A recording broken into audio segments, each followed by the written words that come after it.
You know, credit cards can be either your best financial tool or your worst nightmare.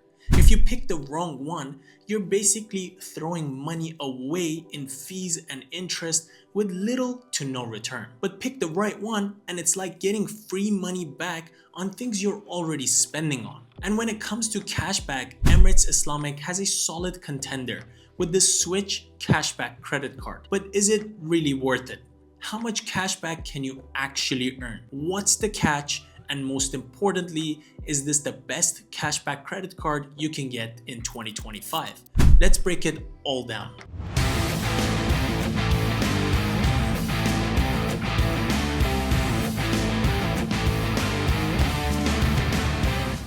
Just a quick disclaimer though, before we continue, this video is not sponsored and no money changed hands, nor am I a financial advisor. So take all advice in this video with a pinch of salt. So what makes this card different? The one thing that stands out about this card is that it's called Switch for a reason.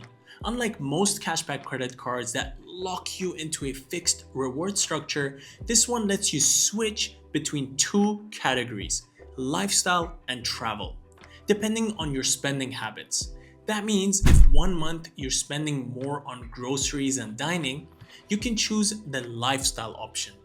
If another month you're traveling, let's say, and that travel is a lot, you can switch over to travel and maximize your cashback on flights and hotel stays. This flexibility, in my opinion, is actually rare when it comes to cashback cards in general. Usually, banks force you into fixed categories and you just have to live with it, even if you're not getting the best return on your spending. So the idea that you can adapt your card's cashback structure every month is a pretty big deal. Now let's get into the numbers, because that's what really matters. If you choose the lifestyle category, you get 4% cashback on supermarkets, dining, and education with a cap of 200 dirhams per month per category. So if you're spending at least 5,000 dirhams on groceries, eating out, or tuition fees, you're maxing out the cashback in those categories right off the bat. For fuel, you get an even higher 8% cashback,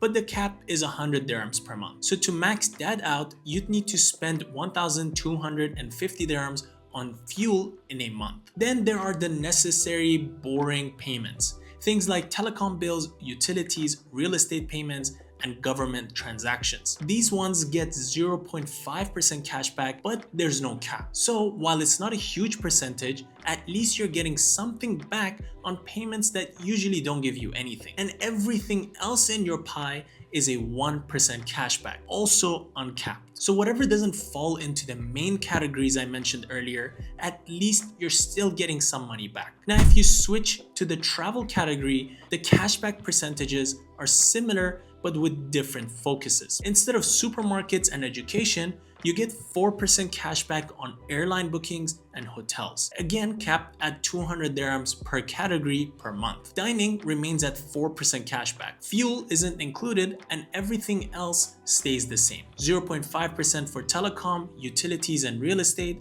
and 1% for everything else. But here's the important part. You need to spend at least 2,500 dirhams per month to be eligible for cashback. If you spend below that, you don't get any cashback at all. So you better keep track of that. Now, obviously, no bank is giving away free money without a way to make it back. So let's talk about the costs on this one. The annual fee for the Switch Cashback credit card is $299 plus VAT, which means in reality, it's about 314 dirhams per year. However, if you spend 30,000 dirhams annually, which breaks down to 2,500 dirhams per month, the annual fee is completely waived off. So if you're using this card properly and hitting the minimum spend for cashback anyway, you don't have to worry about paying an annual fee at all. Apart from cashback, this card also throws in some additional perks, but honestly, these will only be valuable if you actually use them.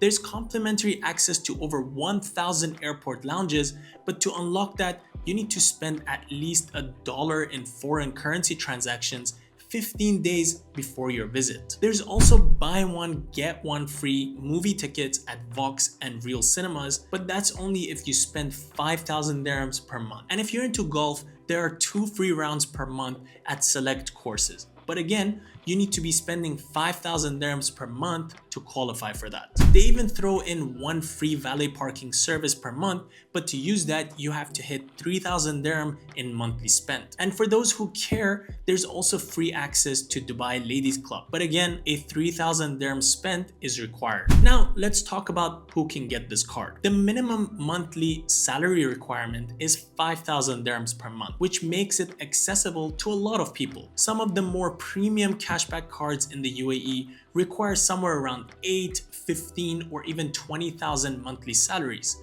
So this one is a solid option if you're in that mid-tier salary range but still want a strong cashback card. Now, is this the best cashback card from Emirates Islamic?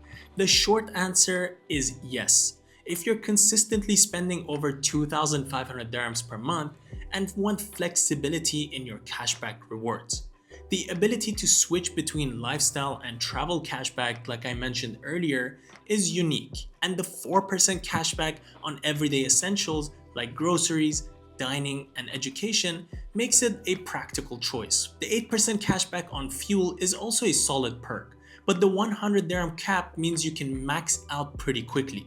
The 1% uncapped cashback on all other spends is decent, and it's nice that you have at least a 0.5% cashback on bills and government payments, even if it's not a lot. However, if you don't spend at least 2,500 dirhams per month, this card isn't worth it. You won't get any cashback and you'll have to pay the annual fee. So this card only makes sense if you can consistently hit that threshold. So what do you think? Is the Switch cashback credit card the best option for cashback in the UAE? Or is there another card that beats it in your opinion? Let me know your thoughts in the comments below, and if you found this breakdown helpful, don't forget to like, subscribe, and hit the notification bell for more deep dives into personal finance, credit cards in Dubai or UAE, and maximizing rewards. See you guys in the next one.